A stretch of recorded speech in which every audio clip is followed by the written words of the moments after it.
Hey guys, Matt Bishop here, and I am standing here with Callie Que from 102.9 The Buzz, Nashville's biggest rock and roll station. We are here at the 48 Hours Festival on the red carpet. Callie, talk to me about how it's been. We're almost at the end. It's kind of sad. It is a little depressing. My first trip to Las Vegas, lots of fun, met some great bands, hung out. House of Blues was a great time last night, the after parties, and I mean, hoping to keep it rolling tonight. Last night, got to make it epic. Yeah, it was a little wild last night. I had a couple people who, like, the Adelia's Way guys and Arto Dime this morning, like, yo, did we see you last night? Yeah, I did see you. Did I?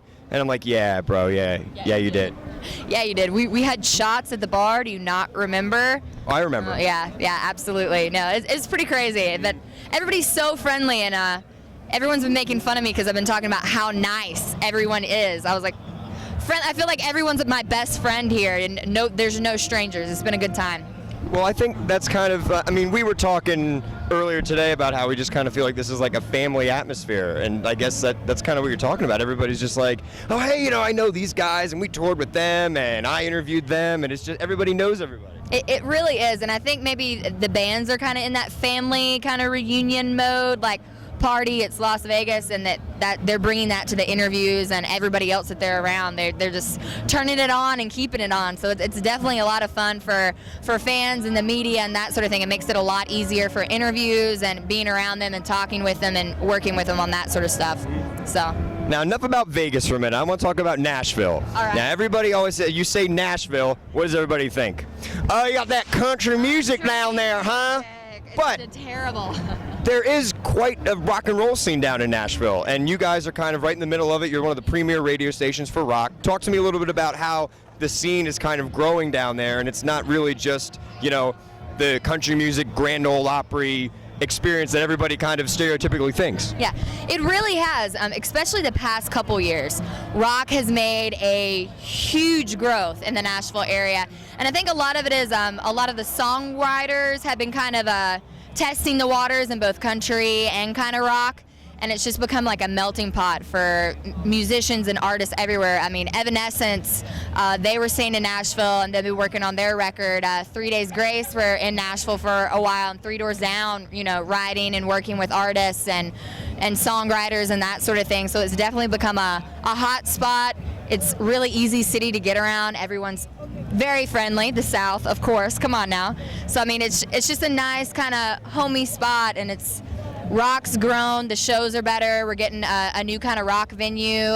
We had the Woods Amphitheater, that opened up back during the summer. So that's like a really cool new venue that we're bringing in a lot of different rock shows and stuff too. So it's just growing, and we hope to keep growing it. So that it's not just a country capital. It's a music capital.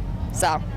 Well, there you go. That's a nice goal to have, making it into a music capital. Exactly. Who do you think is the coolest guest you've ever had come into the studio? Oh, goodness. Probably one of the coolest bands we've had come through.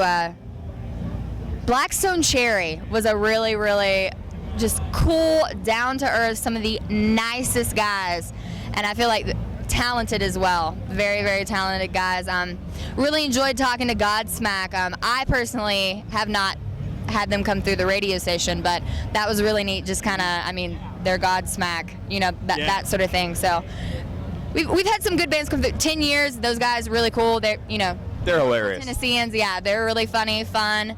But that's probably, those would be my picks. I like that. I got to agree with you on Blackstone Cherry. I met those guys multiple times. I've seen them live. I don't even know how many times I've interviewed them. They're awesome. They just want to sit down and talk to you. Yeah, they really do. And we do like acoustic sessions there at the radio station. And they were one of the only bands that never went back in the green room. They stayed out there with the fans and talking to them and signing everything, like shirts, skin, purses, whatever. Skin. Yeah, that's skin, right?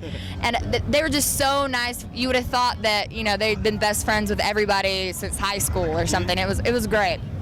So just good guys. Awesome. Yeah. Well, Callie Que, everybody, thank you so much for sitting down with me. You are the first big-time radio personality I've ever interviewed. It's been all musicians. Well, I do. Everybody knows. Callie Que, Nashville. That's right. 102.9 The Buzz. Guys, Get to Nashville, please, I implore you. Huge music scene, especially rock, is exploding right now down there. And if you rent a car or if you have satellite radio, whatever, you gotta crank up 102.9 The Buzz. Yeah.